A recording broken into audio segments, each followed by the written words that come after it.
History is written by the victors. But the truth is often whispered by the survivors. For 2,000 years, Western civilization has pivoted on a single axis: the death and resurrection of Jesus of Nazareth. We are told it was the ultimate miracle, a divine override of biological law. But what if the miracle was not magic? What if it was method? Have you ever felt a strange dissonance when reading the Passion narrative? A quiet voice in the back of your mind asking why the pieces don't quite fit. Why did a healthy man die in mere hours on a cross designed to torture for days? Why did a Roman governor, known for his brutality, hand over the body of a traitor to a wealthy merchant? And why did the resurrected body require food, rest, and wound care? You are not alone in these questions. Deep in the archives of history hidden beneath the floorboards of the Vatican, buried in the caves of Qumran, and preserved in the mountain shrines of Kashmir, a different version of events. Tonight, we open the forbidden files. We are not here to destroy faith, but to excavate history. We will examine the forensic evidence, the suppressed testimonies, and the medical knowledge of the Essene. We are about to reconstruct the timeline of the greatest escape in human history.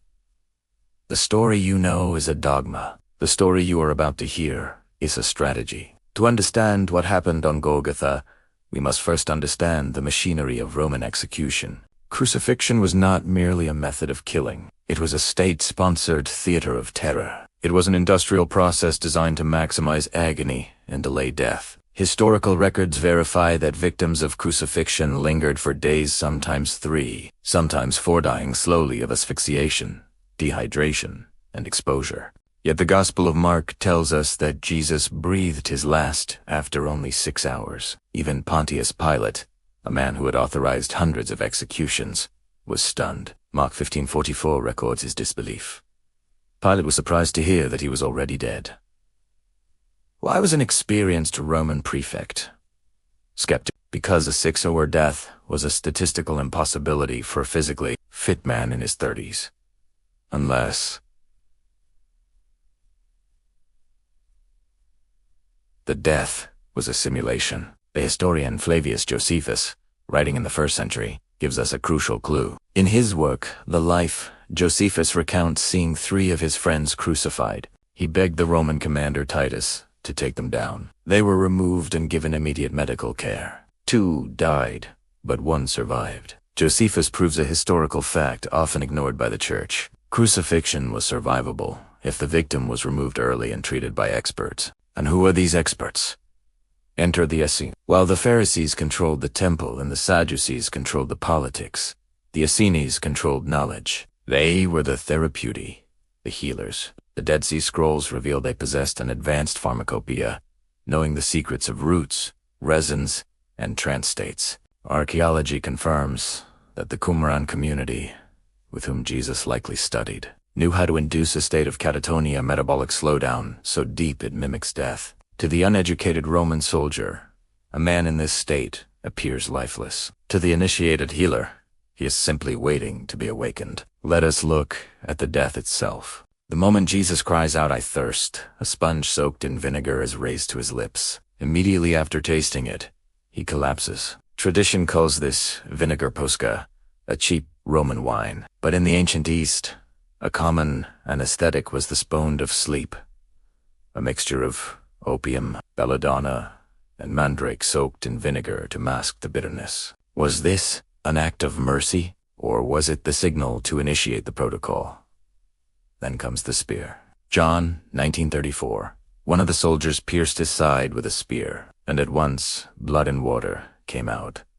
For centuries, preachers have called this a miracle. Modern medicine calls it pleural effusion caused by hypovolemic shock. Crucially, a corpse does not bleed like this. If the heart had stopped, the blood would settle and clot. Livor mortis. The fact that blood flowed proves that the heart was still pumping, however faintly. The spear didn't prove death. It proved life. Now, the operation moves to its most critical phase. 2 powerful, wealthy members of the Sanhedrin, Joseph of Arimathea and Nicodemus, break cover. Joseph leverages his political capital to demand the body immediately. This breaks Roman protocol. Typically, bodies were left to rot as a warning. Why did Pilate agree? Was it bribery or blackmail? But the smoking gun is in the hands of Nicodemus. John 19:39 tells us he brought a mixture of myrrh and aloes, about 100 pounds weight.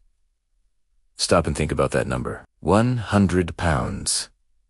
This is an astronomical amount for a burial enough for a royal Egyptian mummy. But Jesus was not being mummified. Jewish custom was simple washing. However, in the Essene medical scrolls, myrrh and aloe are not just perfumes. They are vasoconstrictors and antiseptics. Aloe promotes rapid cell regeneration.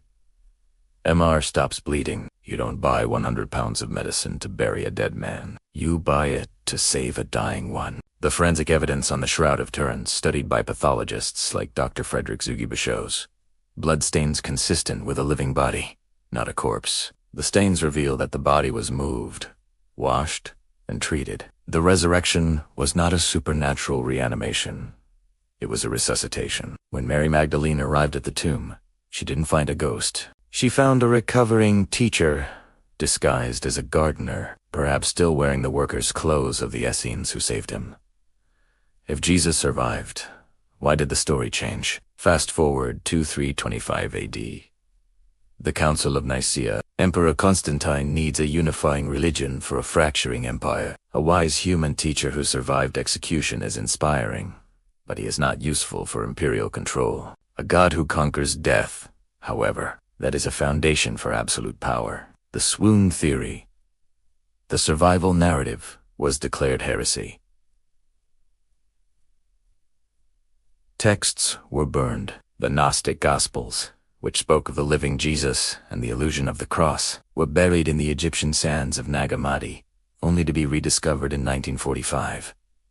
But footprints are harder to erase than scrolls. Historical records from Persia and India speak of a holy man named Yuz Asaf, leader of the healed, who arrived from the West in the 1st century. He bore scars on his hands and feet. He preached parables identical to those in the Gospels. In Srinagar, Kashmir, there stands a tomb known as the Rosable. Inside lies the body of Yuz Asaf.